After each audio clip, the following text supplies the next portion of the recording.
Hello, everybody. This is Lori Pinhorn, social worker and naturopathic therapist, and we are here today for a little teaching video about one of the core ACT concepts called thought unhooking. Sometimes you might also hear us talk about thought diffusion. Those are both terms that we use interchangeably in acceptance and commitment therapy. So moving forward, we will be ping-ponging back and forth between the words diffusion and unhooking. This is a really exciting ACT concept. It incorporates a lot of the messages that you heard in the teaching video about just generally, how much we think in the run of the day as humans, and sort of the basic programming of the thoughts for us as humans. And now we're really moving into the concept of changing your relationship with those thoughts. So what we're trying to do here in a nutshell is practice this idea of moving from being really hooked to a thought or fused to a thought and trying to create this compassionate space between us and our thoughts. And so it's really important for us to say right out the gate when we're talking about this whole concept of thought unhooking is that this is not a thought avoidance tool. Sometimes we see certain thoughts that we have, or we see that we're having a certain type of physicality to the fact that we are thinking about a stream of thoughts in a way. And quite often we start sort of saying things to ourselves like, don't think this thought, I don't like the way this thought is making me feel. And we start to use like avoidance tactics. And we really want to make sure that that's not what your unhooking skills turn into. This is a very compassionate, curious, non-judgmental process where we're starting to think and be the witnesser of our thoughts and saying things like, oh, that's interesting. I'm noticing that I'm having this thought about this certain thing. So we're going to use that language a lot because it's very powerful. I am noticing that I'm having the thought that. I am witnessing that the story that I tell about myself to myself is showing up again. And we're actually going to pepper in a little bit of gratitude for the fact that we are thinking these things. That will be the opposite of being at war with them.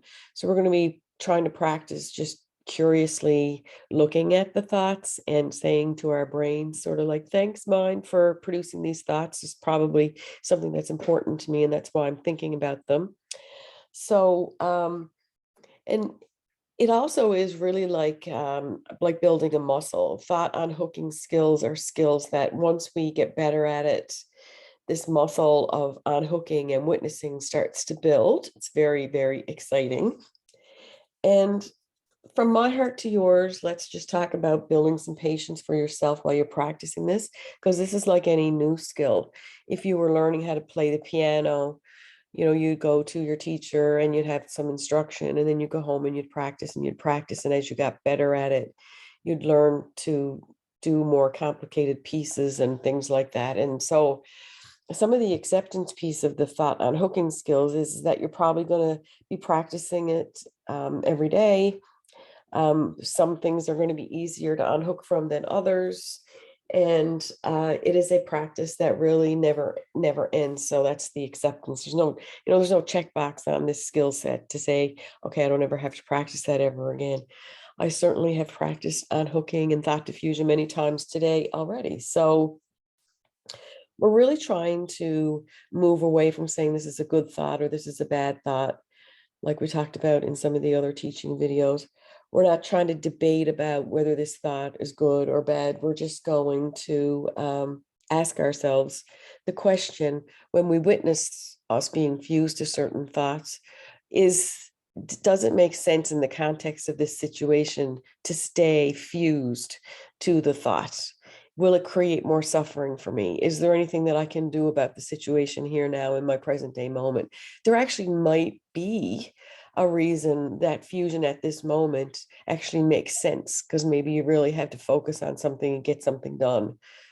So it's not that the thought is good or bad. The question is that I'm witnessing these thoughts and I'm witnessing sort of being stuck in them. And then the question is, from a compassionate perspective, in the context of the situation, does it make sense for me to focus on this here right now? And if it does, you stay there. If it doesn't, we practice unhooking. And there's all kinds of different unhooking skills. And as we go through this, you might realize is that there's some skills, there are some exercises that work really well for you and some that you don't like. Some you might make up on your own, but we're going to talk today a bit about some of the skills that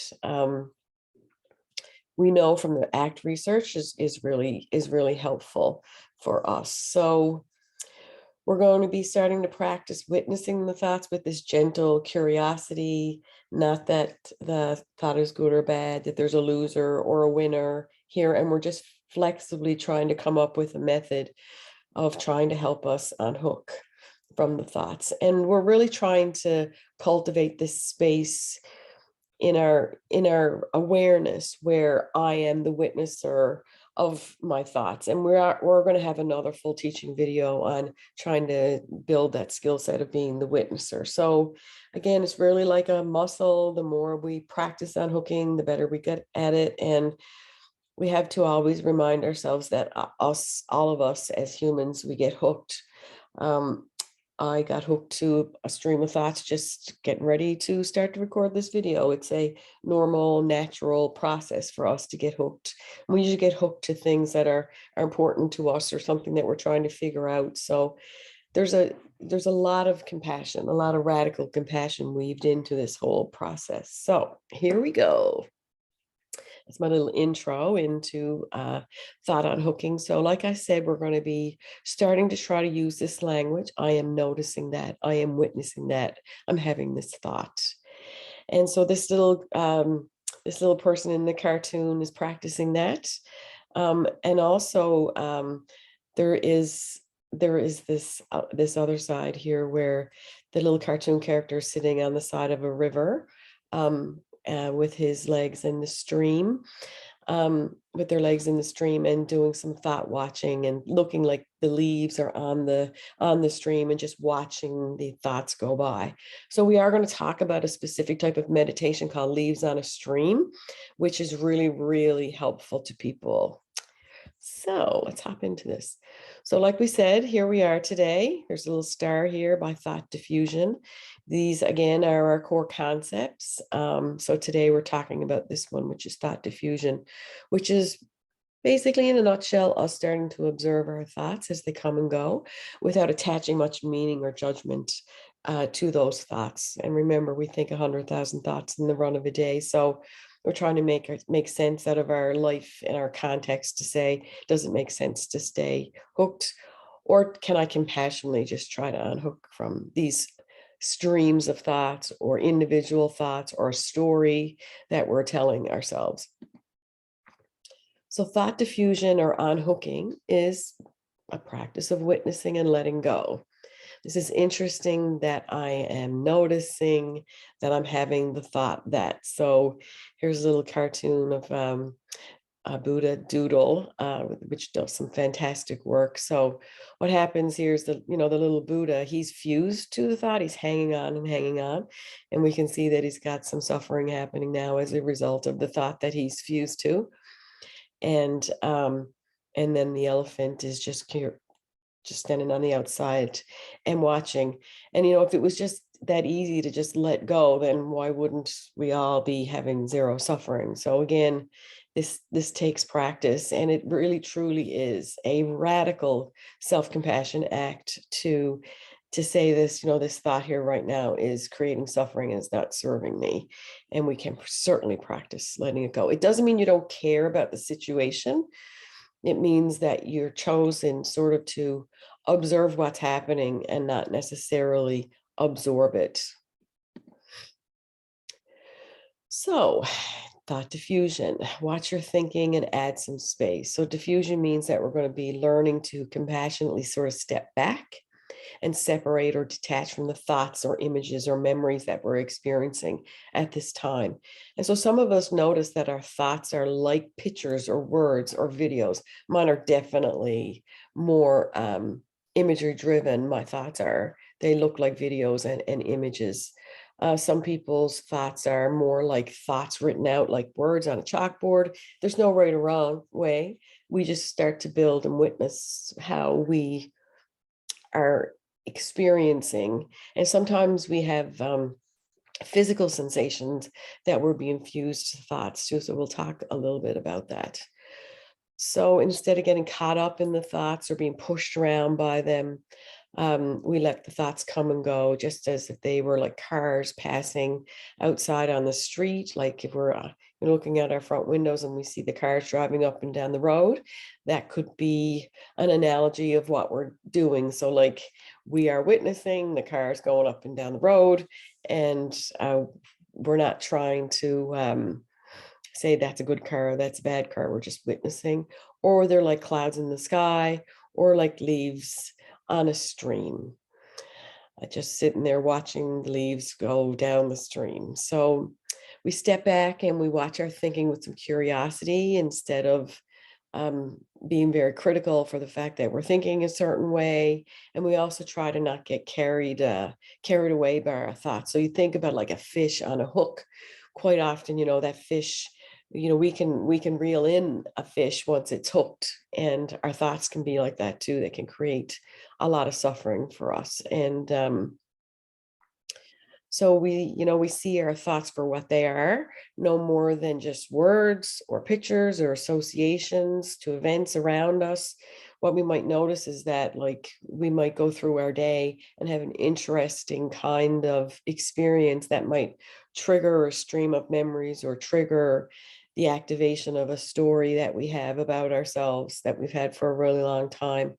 And here, here's the thing about this is that like these experiences of being triggered are really normal and really natural for us as humans.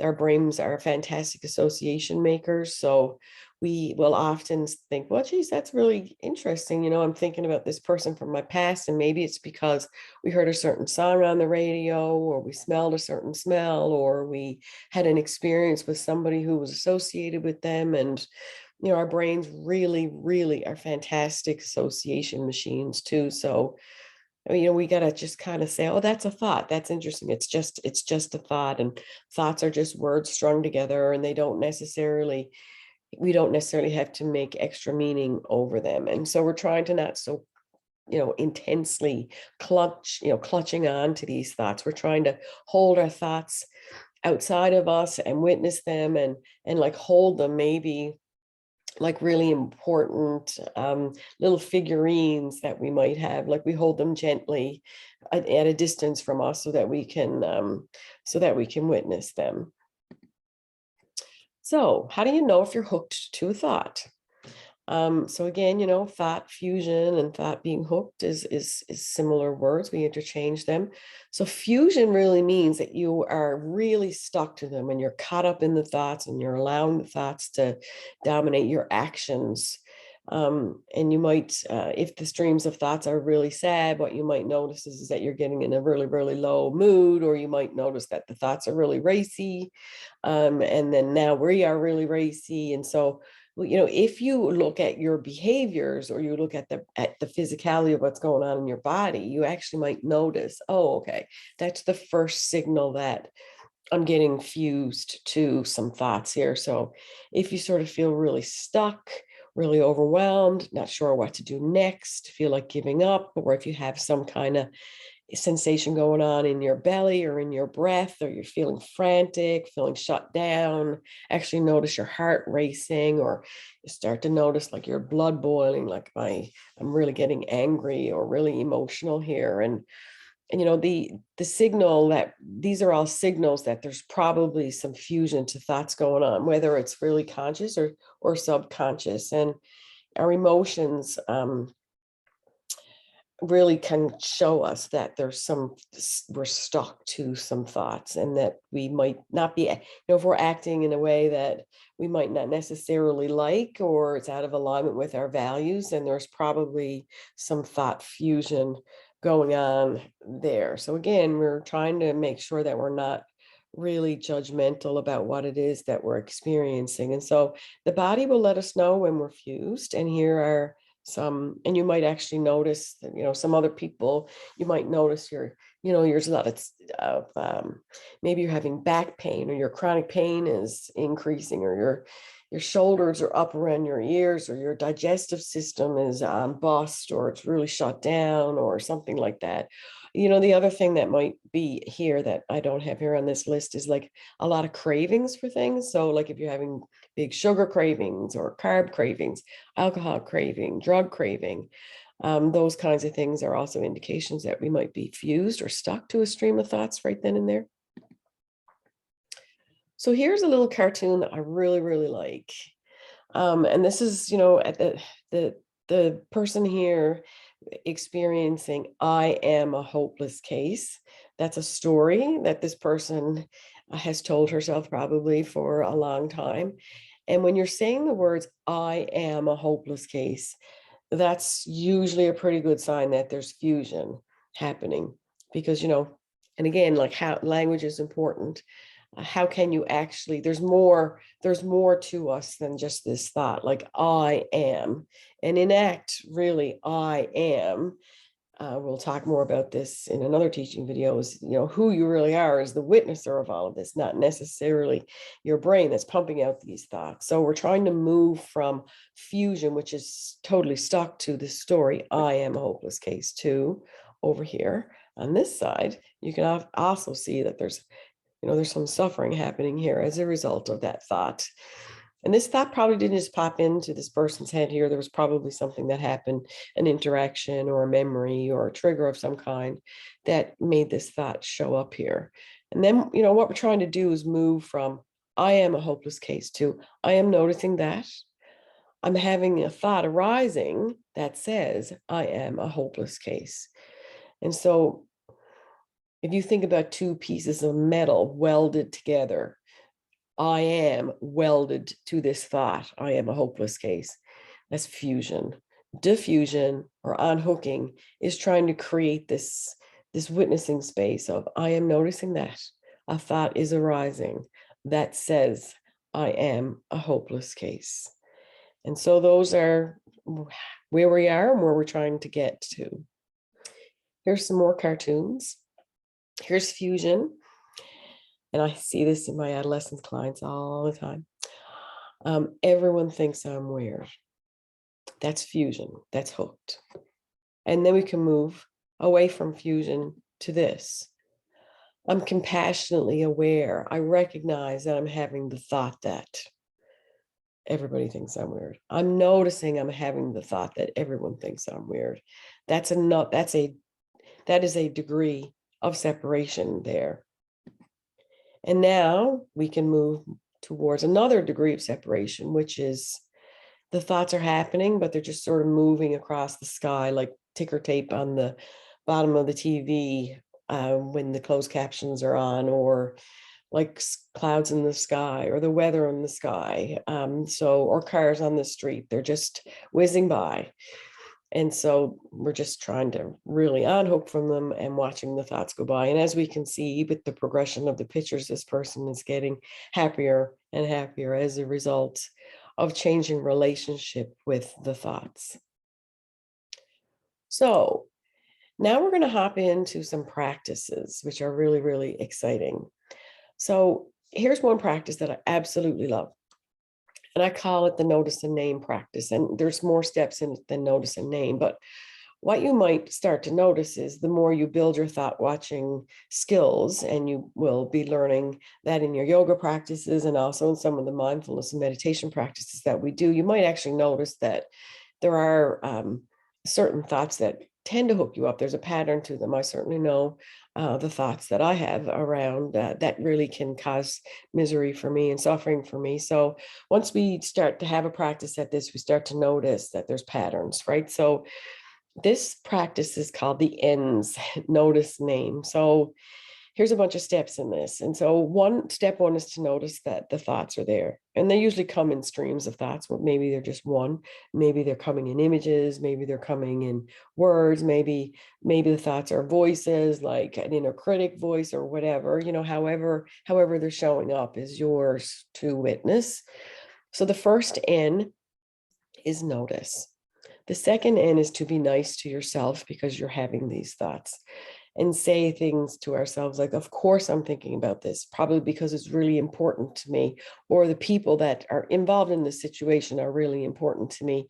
So we have to really normalize and be nice to ourselves when we notice this. Maybe even put our hands on our hearts and say, I am witnessing and I'm noticing that this is happening. And as a result of this, this is normal, and I'm going to be nice to myself. I'm not going to be at war with myself as a result of this. So notice, be nice, normalize. I've got a really good brain that thinks a lot, tries to solve problems, and we're normalizing this.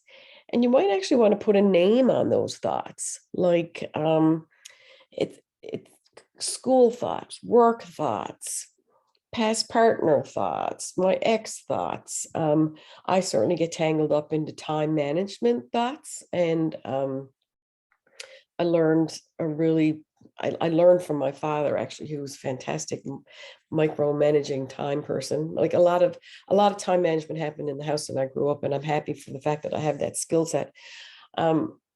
Because some people don't. But the other side, the shadowy side of this is that, I might actually bleed the joy out of a situation because I'm always planning into the future. And I know exactly how many minutes it takes to get this done and that done, and timers are on and all of that. And it makes me really racy. So just as a bit of a joke, I've actually called those thoughts after my dad. His name is Wallace. So I call those Wallace thoughts when I start to witness this raciness, so you can actually call it whatever you want. I know other people that call these thoughts that really get tangled up, none of my business thoughts, or it could be anything.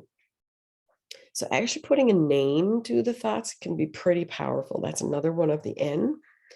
And sometimes we just kind of got to ask ourselves too, like, is this thought taking me out of my now? And if it is, that could be another grounding thing to just kind of remind ourselves that, I really want to be in my now, and this thought's taking me out of my now.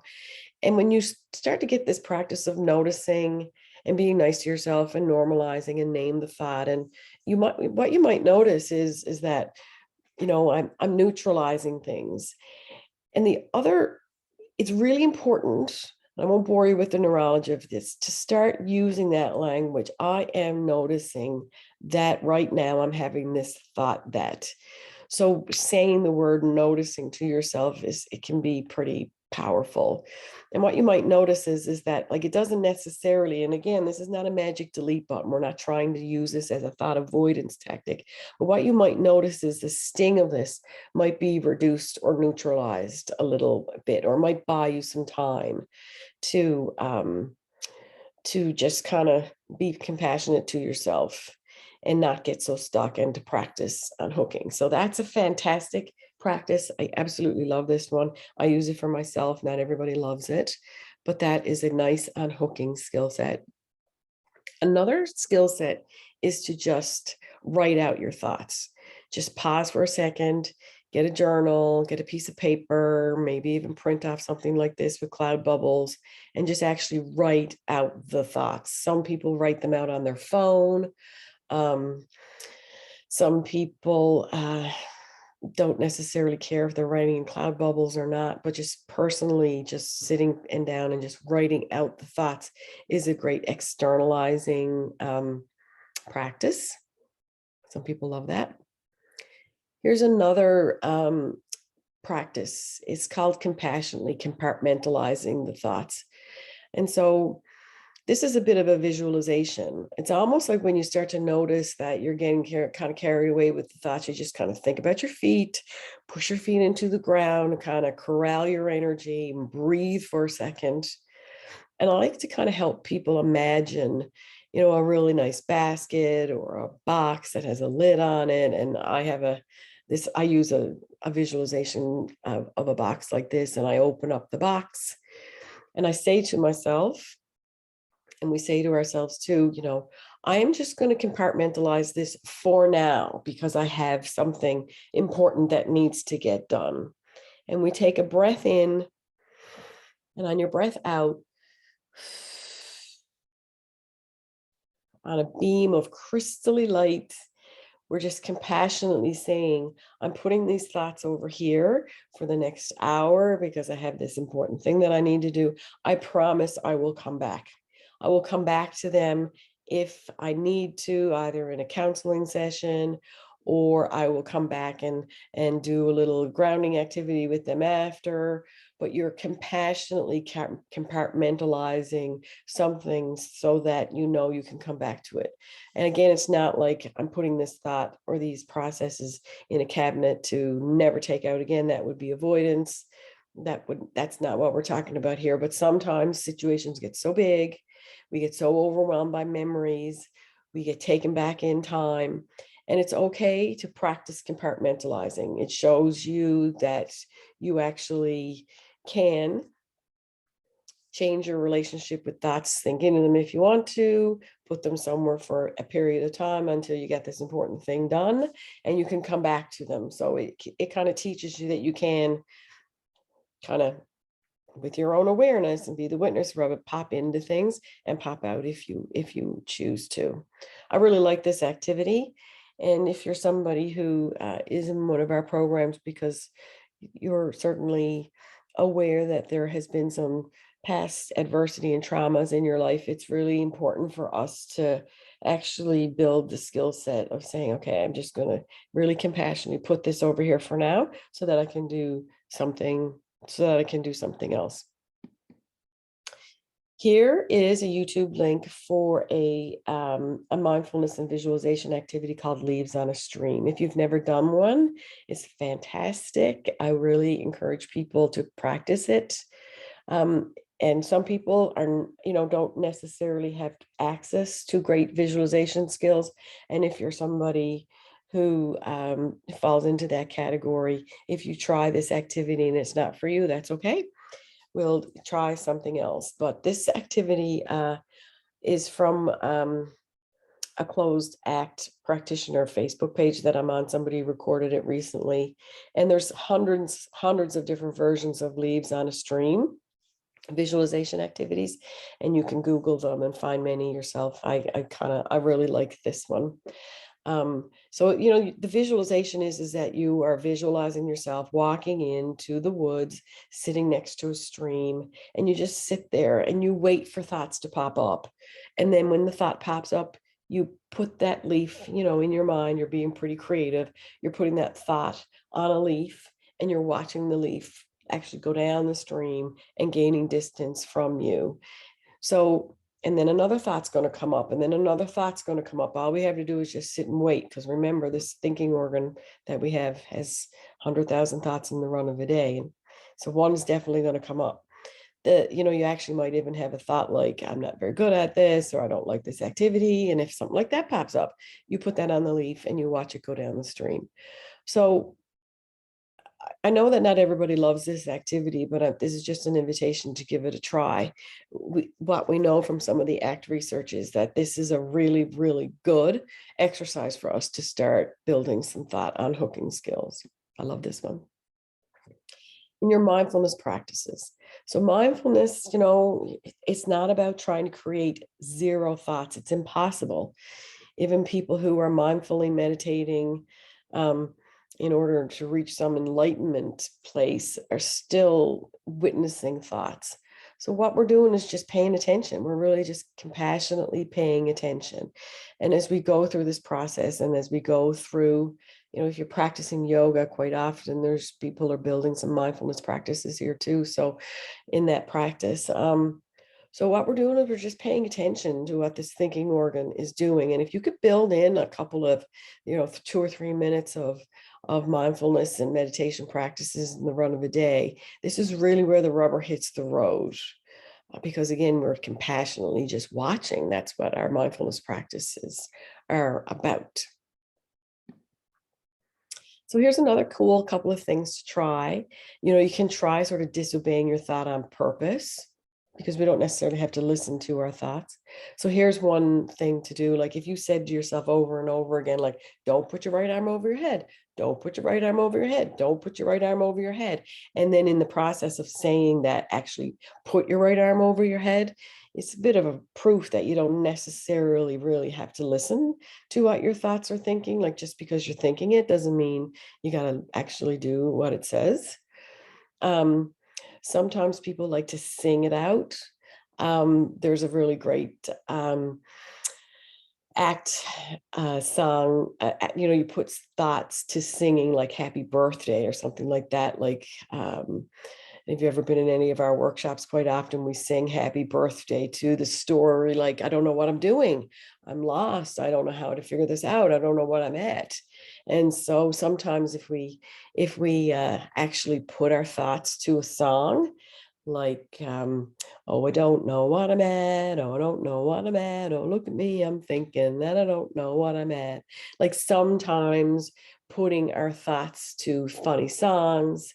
Um, I had a client of mine one time that put a bunch of thoughts to a Fleetwood Mac song. So any song can do, and what we're trying to do is just kind of build some space and some distance and have some fun with this, because it's just my brain pumping out this story. It's just my brain pumping out these thoughts. And sometimes people to put pen to paper and actually start trying to write their thoughts backwards or spell them backwards, and you just again it's a great externalizing activity. I do this activity of saying it in a different voice a lot too, with my adolescent clients and young women that I work with quite often, and they're dealing and living with pretty intense body image thoughts. Like we're using those thoughts that people are having, like, oh, look at you, how could you have had that burger for lunch or whatever, and you know, that's an awful thing or whatever, and actually putting those thoughts to like a character, like a SpongeBob voice or Elmer Fudd or Scooby Doo or whatever. And it's kind of like, that actually can be kind of fun. Like it just really takes the power out of thoughts. So we're being playful and trying to be really compassionate about, here's certain thoughts that I am having. So that is the end of our thought unhooking um, learning slides here for today. We hope you enjoyed it. So again, this is one of the core concept of ACT, is to start to practice and build these thought unhooking muscles. So we will see you again soon.